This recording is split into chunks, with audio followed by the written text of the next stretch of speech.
சென்றாலும் நம் நட்பு பிரியாது. ஓஹோ, காலம் போயினும் நாட்களோடினும் நம் நட்பு மாற.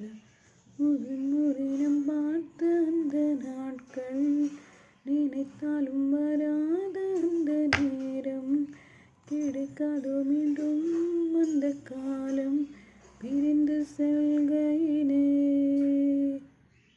நட்புக்கு இலக்கணம் நீதானே, உயிர் கொடுத்த தோழனும் நீதானே. என் வாழ்வில் நீ வந்தாய், ஏன் சென்றாய் கண் முன்